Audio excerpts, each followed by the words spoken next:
അന്തിമമായി പൂർത്തിയാക്കപ്പെട്ട ഒരു സ്വഭാവം മഹാഭാരതത്തിനില്ല. കൗതുകമുള്ളൊരു ഉദാഹരണം കൂടി പറഞ്ഞാൽ, ഈ 20-ാം നൂറ്റാണ്ടിൽ മഹാഭാരതം അച്ചടിക്കപ്പെട്ടൊക്കെ വന്ന് കുറച്ച് കഴിഞ്ഞപ്പോഴാണ് ഈ നമ്മുടെ ഗോവധ നിരോധനമൊക്കെ പ്രധാനമായി തീരുകയും പശുമാംസം ഇന്ത്യയിലെ ഒരു രാഷ്ട്രീയ പ്രശ്നമായിട്ട് മാറുകയും ചെയ്തത്.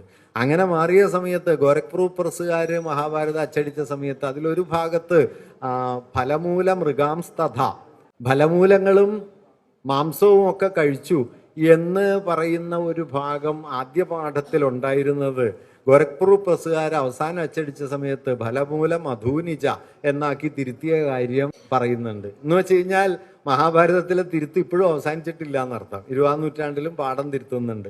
ഇനിയും തിരുത്താൻ സാധ്യതയും ഉണ്ട്. കാരണം ഈ താല്പര്യങ്ങളിലേക്ക് അതിനെ കൂട്ടിച്ചേർക്കാനും വിളക്കി മാറ്റാനും ഒക്കെയുള്ള ഒരു രൂപമാണ്, ഒരു സാധ്യതയാണ് അത് നിലനിർത്തുന്നത്.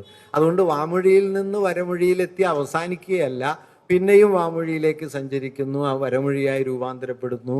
ഇങ്ങനെയുള്ളൊരു വലിയ പ്രോസസ്സ് ഉണ്ട്. ഇപ്പോൾ സൂക്തങ്കാർ 15-ാം നൂറ്റാണ്ടിലെ പാഠത്തെ മുൻനിർത്തി, പിന്നീടുള്ള പാഠങ്ങളെ മുൻനിർത്തി ഇതിൻ്റെ ടെക്സ്ച്വൽ ക്രിട്ടിക്കൽ എഡീഷൻ തയ്യാറാക്കിയ സമയത്ത് കൊസാംബി അതിനോട് വിയോജിച്ച ഒരാളായിരുന്നു. കൊസാംബിക്ക് വലിയ ആദരവായിരുന്നു സൂക്തങ്കാറോട്.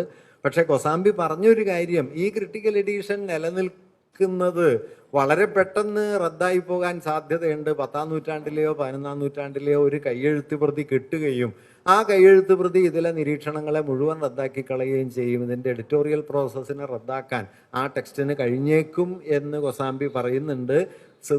സൂക്തങ്കാർ ക്രിട്ടിക്കൽ എഡീഷൻ തയ്യാറാക്കിയ ഒരു ഘട്ടം കഴിയുമ്പോൾ 11-ാം നൂറ്റാണ്ടിലെ ഒരു നേപ്പാളി പാഠം കിട്ടുന്നുണ്ട്. പക്ഷെ അത് വളരെ ലിമിറ്റഡ് ആണെന്ന് പറഞ്ഞിട്ട് സൂക്തങ്കാർ ഉപേക്ഷിക്കുകയാണ് ചെയ്തത്. ഉപേക്ഷിച്ചില്ലെങ്കിൽ ഒരു പക്ഷേ സൂക്തങ്കാർ ഉണ്ടാക്കിയ ടെക്സ്റ്റ് തന്നെ ചലഞ്ച് ചെയ്യപ്പെടുമായിരുന്നു. ഇതാണ് ഇതിൻ്റെ ഒരു പ്രശ്നം. അതായത് ഒരു 4-ാം നൂറ്റാണ്ട് മുതൽ 15-ാം നൂറ്റാണ്ട് വരെയുള്ള 1200 കൊല്ലക്കാലത്തെ കയ്യെഴുത്ത് പ്രതികളൊന്നുമില്ല. ഈ കാലത്ത് ഈ പാഠത്തിന് എന്ത് സംഭവിച്ചു, ഏതേത് കഥകൾ വന്നു, എവിടെയൊക്കെ പരിണമിച്ചു എന്നൊന്നും പറയാവുന്ന മട്ടിൽ ഒരു സുനിശ്ചിതത്വവും വാസ്തവത്തിൽ ഈ പാഠത്തിനില്ല. അതുകൊണ്ടാണ് ഞാൻ നേരത്തെ പറഞ്ഞത്, നാനാവിധമായ ഒരു പ്രക്രിയയുടെ പേരായിട്ടാണ്, സുനിശ്ചിതമായിട്ടുള്ള ഒരു ടെക്സ്റ്റായിട്ടല്ല നമ്മൾ മഹാഭാരതത്തെ മനസ്സിലാക്കുന്നത്. അതുകൊണ്ട് അത് കഥകളായി, ഐതിഹ്യങ്ങളായി, പാട്ടുകളായി, നാടോടി ഭാവനകളായി, നൃത്തരൂപങ്ങളായി എന്തെല്ലാം രൂപത്തിൽ പ്രചരിച്ചു എന്നുള്ളതിന് ഒരു കണക്കുമില്ല. ഞാൻ അതിൻ്റെ മുഴുവൻ കഥയൊന്നും ഇപ്പോൾ പറയാനായിട്ട് മുതിരുന്നില്ല. വാസ്തവത്തിൽ ഇന്ത്യയിൽ മഹാഭാരതം എങ്ങനെയൊക്കെ പ്രചരിച്ചു എന്നതിനെക്കുറിച്ച് വിപുലമായ ആലോചനകൾ ഉണ്ടായിട്ടുണ്ട്. ഇപ്പോൾ സംസ്കൃതത്തിലാണോ മഹാഭാരതം രചിക്കപ്പെട്ടത്? ഈ ചോദ്യം തന്നെയുണ്ട്. ചില പണ്ഡിതരെങ്കിലും കരുതുന്നത് ആദ്യ പാഠം സംസ്കൃതത്തിലല്ല, ബ്രാഹ്മിയിലാണെന്നാണ്. അപ്പോൾ ഈ ബ്രാഹ്മിയിലാണ് ആദ്യ പാഠം വന്നതെന്നും ആ ബ്രാഹ്മിയിൽ വന്ന പാഠത്തിൻ്റെ പിൽക്കാലത്തുള്ള രൂപാന്തരമാണ് ഈ നമ്മൾ കാണുന്ന സംസ്കൃത പാഠം എന്നും കരുതുന്ന ആളുകളുണ്ട്. ഒരുപക്ഷെ ആദ്യത്തെ പല പ്രമാണങ്ങളും വരുന്നത് ബ്രാഹ്മിയിലാണല്ലോ, അങ്ങനെ കരുതുന്ന ആളുകളും ഉണ്ട്. ഇപ്പം അശോകന്റെ നിഴൽ വീണ് കിടക്കുന്ന കഥാപാത്രമാണ്. അശോകനും അശോക സാമ്രാജ്യവും ഉണ്ടാക്കുന്ന, അശോകന്റെ അഹിംസാ സങ്കല്പം ഉണ്ടാക്കിയ ഒരു ചലഞ്ചിനോട് ഇന്ത്യൻ ബ്രാഹ്മണ്യം പ്രതികരിച്ച ഒരു രീതിയാണ് ധർമ്മപുത്രർ എന്ന സങ്കല്പത്തിലുള്ളത് എന്ന് അവർ മുമ്പേ എഴുതിയിട്ടുണ്ട്. പക്ഷെ എന്തുകൊണ്ടോ എൻ.ടി. ഡോണിഗർ ഈ മറ്റേ ഓൾട്ടർനേറ്റീവ് ഹിസ്റ്ററി ഓഫ് ഹിന്ദുസ് എഴുതിയപ്പോഴാണ് അതൊരു പ്രധാനപ്പെട്ട ആശയമായിട്ട് ആളുകളുടെ ശ്രദ്ധയിൽപ്പെട്ടത്. ധാപ്പർ വളരെ മുമ്പേ ആ കാര്യം പറയുന്നുണ്ട്. അങ്ങനെ ബുദ്ധമതത്തോട്, ബ്രാഹ്മണ്യത്തോട്, പ്രാദേശിക ആശയങ്ങളോടൊക്കെ പലതരത്തിൽ കൂടിക്കലരുന്ന ഒരു വലിയ പാരമ്പര്യം വാസ്തവത്തിൽ ഇതിൽ നമുക്ക് കാണാനായിട്ട് കഴിയും. ഇപ്പം മഹാഭാരതത്തിന് ഒരു മുസ്ലിം പാഠമുണ്ട്.